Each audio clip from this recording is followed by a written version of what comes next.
السلام عليكم ورحمة الله وبركاته. الحمد لله الواحد المتوحد بالوحدانية هو الله، الفرد المتفرد بالفردانية هو الله، العزيز المتعزز بالعزة هو الله، القدير المقتدر بالقدرة هو الله، قبل كل شيء هو الله، بعد كل شيء هو الله، الأول هو الله، والآخر هو الله، الظاهر هو الله، والباطن هو الله، أفضل الأولين هو الله، آخر الآخرين هو الله. أما بعد فأعوذ بالله من الشيطان الرجيم. بسم الله الرحمن الرحيم. ألا إن أولياء الله لا خوف عليهم ولا هم يحزنون. وقال تعالى في مقام آخر: إن أولياؤه إلا المتقون. وقال تعالى في مقام آخر: ومن يتق الله يجعل له مخرجا ويرزقه من حيث لا يحتسب. صدق الله العظيم. وقال النبي صلى الله عليه وسلم: إن الله رفيق يحب الرفق، كما قال عليه الصلاة والسلام. اللهم صل على محمد وعلى آل محمد كما صليت على إبراهيم وعلى آل إبراهيم إنك حميد مجيد. اللهم بارك على محمد وعلى آل محمد كما باركت على إبراهيم وعلى آل إبراهيم إنك حميد مجيد. محترم سامعین برادران عزیز، آدمی اللہ کا دوست نیک کیسا بنے، اس تعلق سے کچھ ضروری باتیں عرض کرنی ہے۔ اللہ سے دعا کرے اللہ تبارک و تعالی مجھے صحیح کہنے کی توفیق عطا فرمائے۔ سب سے پہلی بات یہ ہے کہ اللہ تبارک و تعالی فرماتے ہیں: ان الابرار لفی نعیم، بے شک نیک کام کرنے والوں کے واسطے اللہ کی نعمتیں ہیں۔ تو نیک لوگ کون ہیں؟ اس تعلق سے حضرت ابرار رحمت اللہ علیہ بات فرمایا کرتے تھے کہ نیک لوگ وہ ہیں جو اپنے آپ سے دوسروں کو تکلیف نہ دے، یہی لوگ نیک ہیں۔ پھر آگے حضرت نے ایک بڑی اچھی بات ارشاد فرمائی کہ نیک وہ ہیں جس سے چوٹیوں کو تک تکلیف نہ ہو۔ ایک مرتبہ شاہ رحمت اللہ علیہ حضور فرما رہے تھے، ایک جگہ بیٹھ کر تھوڑا وضو کیا، پھر وہاں سے اٹھ کر دوسری جگہ گئے، وہاں تھوڑا وضو کیا، پھر تیسری جگہ مکمل وضو کیا۔ شاگرد نے پوچھا: حضرت آپ ایک جگہ سے دوسری سے تیسری جگہ جا کر وضو کر رہے ہیں، کیا وجہ ہے؟ حضرت نے فرمایا کہ میں جب تھوڑا وضو کیا تو اس جگہ پر دیکھا کہ چونٹیوں کا ایک مرکز، یعنی بہت ساری چونٹیاں کوئی چیز کھا رہی تھی، اگر میں تھوڑا بھی پانی بہاتا تو یہ چونٹیاں آپس میں بکھر جاتی، اس لیے میں وہاں سے اٹھ کر دوسری جگہ گیا تو دوسری جگہ کی چونٹیوں کا وہی مرکز ویسا ہی تھا۔ پھر تیسری جگہ میں نے اپنے وضو کو مکمل کر دیا۔ تو بڑی بات یہ ہے کہ نیک وہ ہے جس سے اللہ کی چھوٹی مخلوق کو بھی تکلیف نہ ہو، تو یہ نیک لوگوں کی علامت ہے۔ ایک حقوق اللہ، دوسرا حقوق العباد۔ حقوق اللہ میں متقیوں کے تعلق سے میں نے اس سے پہلے بھی عرض کیا، ہدی للمتقین، نیک لوگوں کے متقیوں کے لیے ہدایت ہے۔ ابھی یہ متقیوں کی صفات حقوق اللہ کے اعتبار سے اللہ بتلا رہے ہیں۔ الذین یؤمنون بالغیب، جو غیب پر ایمان لاتے ہیں، وَيُقِيمُونَ الصَّلَاةَ، نماز قائم کرتے ہیں، وَمِمَّا رَزَقْنَاهُمْ يُنْفِقُونَ، اللہ نے ان کو جو دیا اس میں سے خرچ کرتے ہیں۔ وَالَّذِينَ يُؤْمِنُونَ بِمَا أُنزِلَ إِلَيْكَ وَمَا أُنزِلَ مِن قَبْلِكَ، اللہ نے جو اپنے طرف سے کتابیں نازل کی، قرآن اور اس سے پہلے اس کی سب پر ایمان لاتے ہیں۔ وَبِالْآخِرَةِ هُمْ يُوقِنُونَ، آخرت کے دن پر ان کا ایمان ہے۔ اولئک علی ھدی من ربہم، یہی لوگ ہدایت پر ہیں۔ ہم المفلحون، یہی لوگ کامیاب ہیں۔ اب دیکھیے یہ حقوق اللہ کے اعتبار سے، حقوق العباد کے اعتبار سے، والکاظمین الغیظ والعافین عن الناس واللہ یحب المحسنین، اپنے غصے کو پی جاتے ہیں، لوگوں کو معاف کر دیتے ہیں، یہی لوگ محسنین میں سے، نیکوں میں سے ہیں۔ بڑی بات یہ ہے کہ آدمی اگر نیک بننا ہو تو اس کے لیے متقی بننا ضروری ہے۔ متقی بننا ہو تو وہ جہاں نماز کی پابندی کرتا ہے وہیں اسے گناہوں سے بچنا بھی ضروری ہے۔ ان اولیاءہ، اللہ کے دوست، الا المتقون، اللہ فرمانے متقی لوگ ہیں۔ یہاں اللہ چاہتے تو متحجبون، تہجد کرنے والے، تہجد پابندی سے پڑھنے والے، یہ اللہ کے دوست نہیں فرما سکتے تھے۔ پھر آگے الا المتنفلون، نوافل کا اہتمام کرنے والے اللہ کے دوست، بلکہ یہ فرمایا کہ تم الا المتقون، گناہوں کو چھوڑنے والے بن جاؤ۔ جہاں تہجد پڑھو، جہاں نوافل پڑھو، جہاں تم نفل عبادتوں کا اہتمام کرو، وہیں تم گناہوں کو چھوڑ دو۔ تم گناہوں کو چھوڑنے کی وجہ سے جلدی سے جلدی تم نیک بھی بن جاؤ گے، اللہ تبارک و تعالیٰ کے دوست بھی بن جاؤ گے۔ بڑی بات یہ ہے کہ ہم ایک حد تک نماز کو پڑھ لیتے ہیں، ایک حد تک جب رمضان آتا ہے روزوں کا اہتمام بھی ہو جاتا ہے، ایک حد تک ہم زکوٰۃ بھی دے لیتے ہیں، جب ہمارے اوپر نصاب فرض ہو جائے، استطاعت ہو جائے، حج کو بھی جاتے ہیں، مگر حقوق العباد میں بہت زیادہ کمی ہمارے اندر آج بھی موجود ہے۔ دیکھیں اگر کوئی مہمان آتا ہے تو اس کی مہمان نوازی ہر گھر پر کی جاتی ہے، اور یہ مہمان نوازی کی سنت کو حضرت ابراہیم نے دکھلایا۔ حضرت ابراہیم علیہ السلام کی عادت کریمہ یہ تھی کہ وہ مہمان کے بغیر کھانا نہیں کھاتے تھے۔ جب بھی کھانا کھانا ہوتا کسی مہمان کو بلا کر لاتے، پھر کھانا نوش فرماتے۔ ایک مرتبہ کھانا کھانے بیٹھے، کوئی مہمان نہیں تھا، گھر سے باہر آئے، ایک بت پرست یا کافر کوئی راستے میں جا رہا تھا، اس کو پکڑ کر لائے، ساتھ میں بٹھایا اور فرمایا کہ تو بھی کھانا کھا، میں بھی کھانا کھاؤں گا، اس لیے کہ حضرت ابراہیم کی عادت بغیر مہمان کے کھانے کی نہیں تھی۔ اب جو ہی مہمان کھانا شروع کیا تو بسم اللہ کے بغیر کھانا شروع کر دیا۔ حضرت ابراہیم غصے میں آ گئے کہ تو اللہ کا کھاتا ہے اور اللہ کا نام بھی نہیں لیتا، فوراً غصہ کر کر سفرے سے یعنی دسترخوان سے اٹھا کر بھگا دیے۔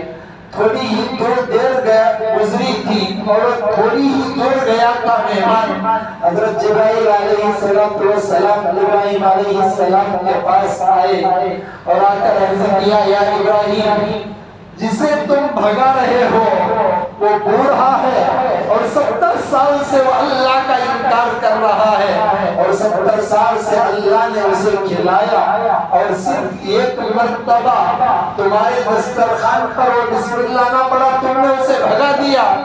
حضرت ابراہیم کے دل کو حضرت جبرائیل کی یہ بات نے جھنجھوڑ دیا، فوراً اٹھے، پھر اس کے پاس دوڑے، جا کر کہا کہ میں تجھ سے معافی چاہتا ہوں۔ ہاتھ پکڑ کر دوبارہ بلا کر لائے اور کھانا کھلا کر فرمایا کہ مجھے معاف کر دے۔ اب اس نے کہا کہ میں 70 سال سے انکار کیا، اس کے باوجود تمہارا اللہ اتنا اچھا ہے کہ مجھے کھلایا، تو اب تم نے بھی مجھے کھلایا، مجھے کلمہ پڑھا کر مسلمان کر دو۔ یہ واقعہ بتلا کر ہمارے حضرت فرماتے تھے کہ یہ کافر، یہ بت پرست جس نے اللہ کا انکار کیا، اللہ کو چھوڑ کر غیر کے سامنے سجدہ بھی کیا، 70 سال کے بعد بھی اللہ نے اس کا لحاظ رکھا، مگر ہم ہوتے ہیں کہ ہمارے بھائیوں کا بھی ہم لحاظ نہیں رکھتے، تھوڑی سی بات ہو جائے اپنے بھائیوں سے ہم کٹ جاتے ہیں،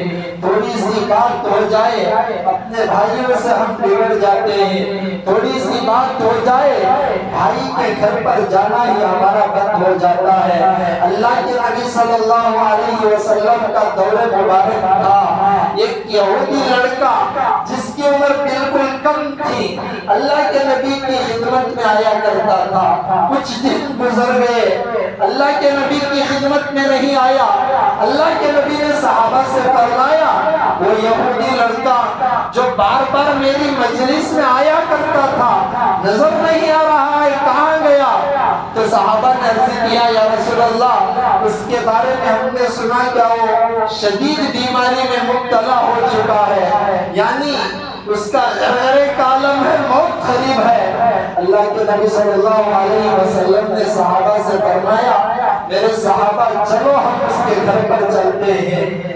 اللہ کے نبی کے بارے میں ہے کہ 8 میل اللہ کے نبی اس یہودی کے گھر پر چل کر گئے، 8 میل چلنے کے بعد اس کے گھر میں پہنچا، پہنچ کر اللہ کے نبی نے اپنی آنکھوں مبارک سے اسے دیکھا تو اس کا آخری وقت چل رہا تھا۔ اللہ کے نبی نے فرمایا یا غلام قل لا الہ الا اللہ، اے بچے میں تجھ سے کہتا ہوں کہ تو لا الہ الا اللہ پڑھ لینا۔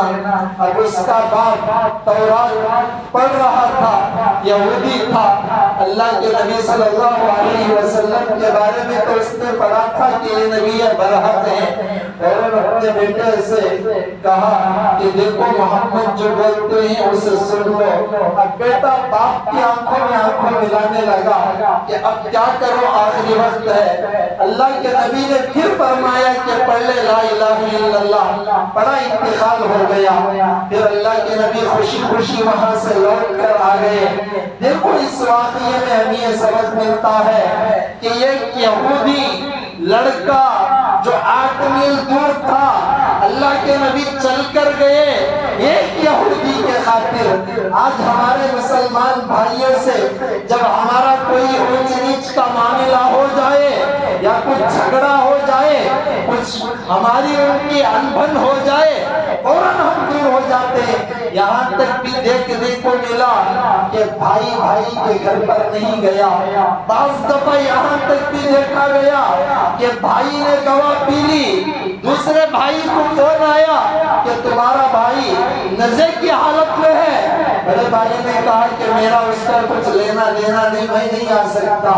بہن بھائی کے انتقال پر کہنے لگی کہ ہمارے بھائی کے مرنے کا ہمیں کچھ غم نہیں، دنیا کے پیچھے پڑنے والے کیا ہو گیا، کیا ہمیشہ اس دنیا میں رہنے کے لیے ہم آئے؟ شاہ عبدالعزیز رحمت اللہ علیہ نے ایک مرتبہ ایک کھنڈرات جو بڑے بڑے محلات ہوتے وہاں جا کر آواز لگا کر کہا تھا کہ اے بادشاہوں، 200 سال پہلے تم نے حکومت قائم کر کے اپنے آپ کو یہ سمجھ لیا تھا کہ ہم ہمیشہ یہی حکومت سنبھالیں گے، آؤ اب تمہاری حکومت کوئی اور سنبھال رہا ہے۔ تو یہ 60 سال کی زندگی میں کب کون مرے گا اس کو پتا، بس ہم اتنے مست ہو گئے کہ ہم آپس میں اونچ نیچ کر رہے ہیں، آپس میں لڑائی جھگڑا ہو رہا ہے اور معافی کا پروانہ دینے کے واسطے ہم ایک دوسرے کو تیار نہیں ہوتے.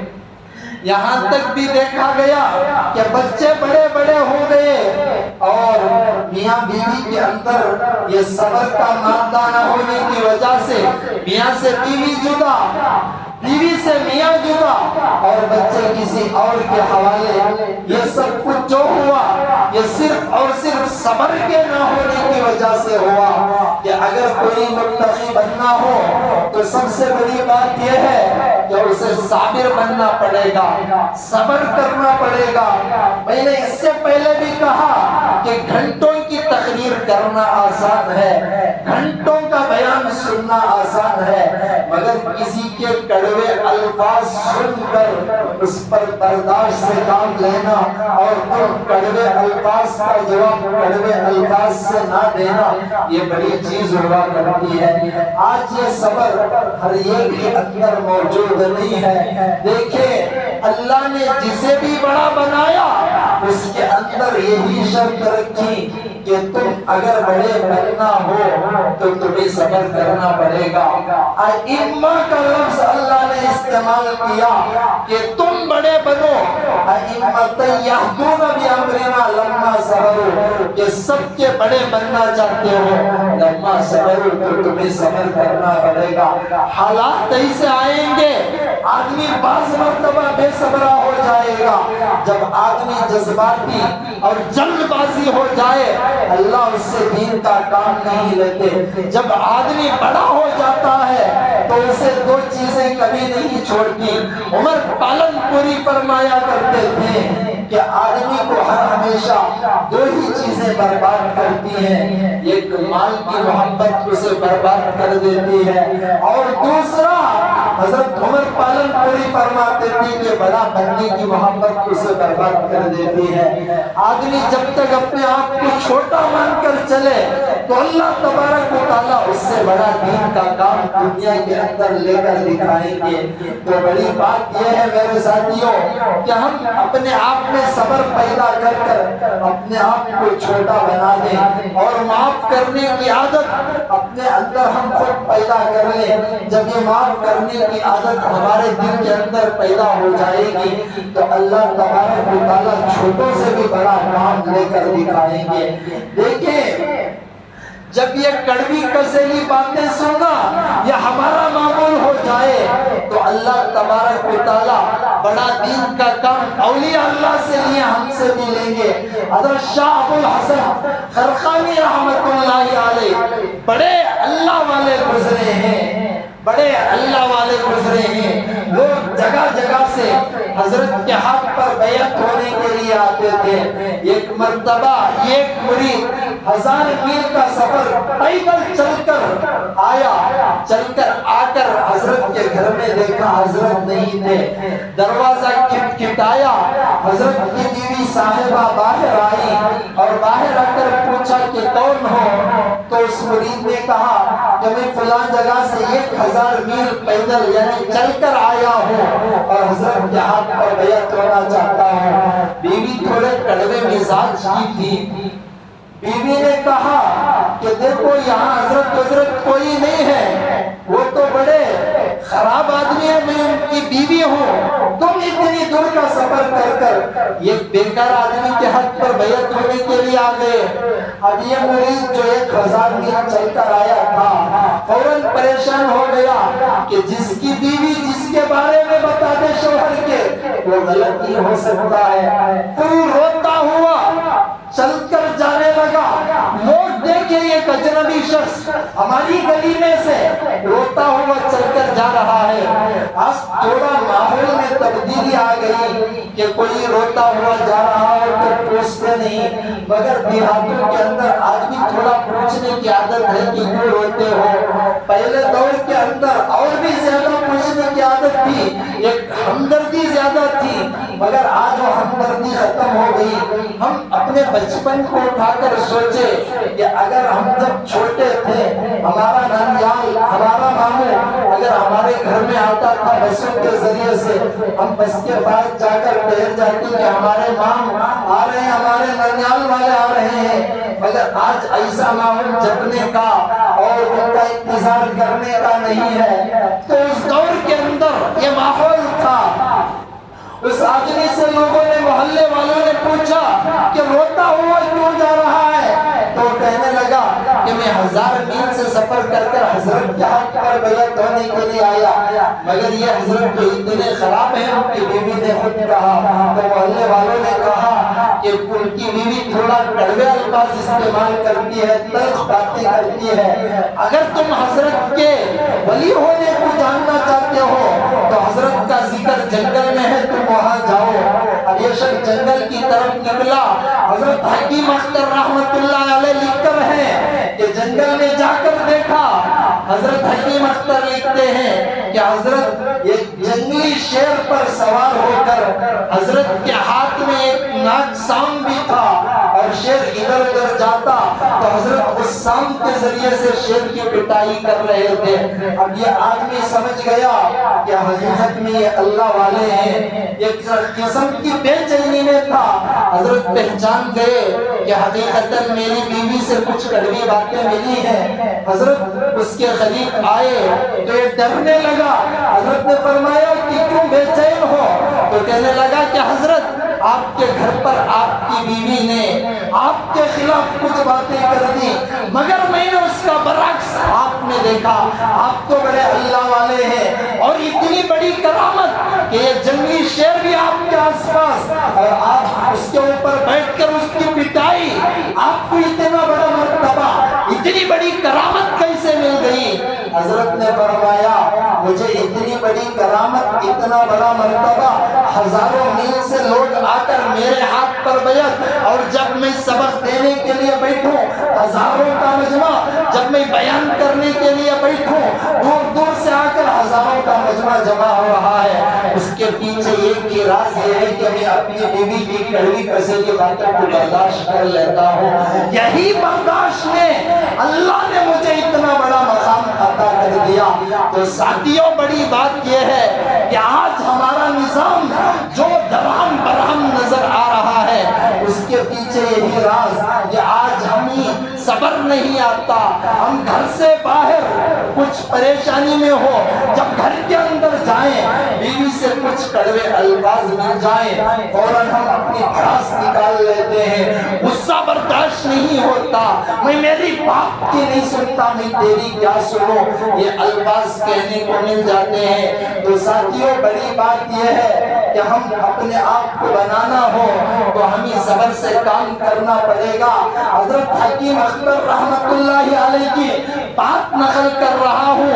حضرت اپنی کتاب کے اندر مواعظ درد محبت جلد نمبر 2 میں اس لیے بتلا رہا ہوں کہ یہ اپنی بات نہیں، اللہ والوں کی بات ہے۔ حضرت نے اپنی کتاب 259 صفحہ نمبر میں لکھا ہے کہ میں تجربے سے کہتا ہوں، حضرت تو حکیم تھے، بڑے اللہ والے تھے، پڑوس ملک میں پورے علماء کا جمع غفیر نے مل کر حضرت کو حکیم کے القاب سے نوازا۔ اتنے بڑے اللہ والے فرماتے ہیں کہ میں اپنا تجربہ بیان کرتا ہوں کہ جس کسی نے بھی، حضرت کے الفاظ نقل کر رہا ہوں، جس کسی نے بھی اپنی بیوی کو ستایا تو اللہ نے اس سے آخری مرحلات میں، اس کے زندگی کے آخری مرحلات میں حضرت نے 3 بیماریاں گنائی ہیں، ایک فالج لقمے میں مبتلا کر دیا، ایک کینسر میں مبتلا کر دیا، یا اللہ نے اسے ایسی بیماری دی جس کا علاج ہی نظر نہیں آیا، اس کے ہاتھ کو معذور ہو گئے۔ پھر حضرت نے فرمایا کہ میں اعلان بیان میں فرما رہا ہوں کہ یہ 3 بیماریوں کے علاوہ بھی بہت سارے تجربات مجھے حاصل ہیں، جنہوں نے بھی بیویوں کو ستایا اللہ نے اس سے بڑی بیماری میں اسے مبتلا کیا۔ پھر حضرت فرماتے ہیں کہ تم بیویوں کی کڑوی کسیلی باتوں کو برداشت کر لو، اس لیے کہ اگر تم ان کو ڈراؤ دھمکاؤ، تمہاری بیٹی کو تمہارا داماد دھمکا، تمہارے دل پر کیا گزرے گا؟ تم چاہتے ہو کہ میری بیٹی جس کے گھر میں بھی شادی ہو کر جائے، میرا داماد میری بیٹی کے ساتھ اچھا سلوک کرے۔ اگر داماد یہ تھپڑ بھی بیٹی کو لگا دے تو سسر سے برداشت نہیں ہوتا کہ میری بیٹی کو کیوں تھپڑ لگا دیا۔ حضرت فرماتے تھے کہ دیکھو تم اگر صبر کر لو تو اللہ تبارک و تعالی وہی مقام دیں گے جو شاہ ابو الحسن خرخانی کو دیے، وہی مقام دیں گے جو شاہ ابرار الحق کو دیے، وہی مقام دیں گے جو علامہ امام غزالی کو دیے، وہی مقام دیں گے جو علامہ اصفہانی کو دیے۔ مگر شرط یہ ہے کہ تم اپنے آپ کے اندر صبر کو کوٹ کوٹ کر بھر لو، اس لیے کہ بے صبرہ اور جلد باز جذباتی آدمی سے اللہ زیادہ تر دین کا کام نہیں لیتے۔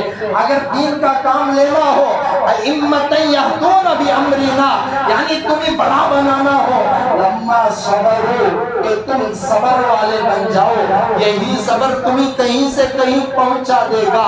حضرت شیخ عبد القادر جیلانی رحمت اللہ علیہ علماء کے تعلق سے ایک بات فرمایا کرتے تھے کہ تم 12 15 سال تم مدرسے میں پڑھتے ہو، حافظ بنتے ہو، عالم بنتے ہو، مفتی بنتے ہو، قاضی بنتے ہو، محدث بنتے ہو، مفسر بنتے ہو، فقیہ بنتے ہو اور منطق کا سبق دینے والے بنتے ہو، مگر فارغ ہوتے ہی فوراً جا کر امامت کی کرسی پر نہ بیٹھنا، فارغ ہوتے ہی فوراً جا کر درس دیتے ہوئے نہ بیٹھنا، فارغ ہوتے ہی جا کر خطابت کی سیٹ کو کرسی کو ہرگز نہ سنبھالنا۔ جب فارغ ہو جاؤ تھوڑے عرصے کے لیے کسی اللہ والوں کی جوتیوں کو جا کر اٹھاؤ، کسی اللہ والے کے پاس کچھ وقت گزار دو، ان کا اثر تمہارے اندر پیدا ہوگا، پھر درد دل سے تم بیان کرو گے تو اس کا اثر لوگوں میں ہوگا۔ اگر تم نے اللہ والوں کی جوتی کو نہ اٹھایا، اللہ والوں کی صحبت کو نہ اٹھایا، تم کتنا بھی بیان کر لو تمہارے بیان کے اندر اتنا اثر نہیں ہو سکتا۔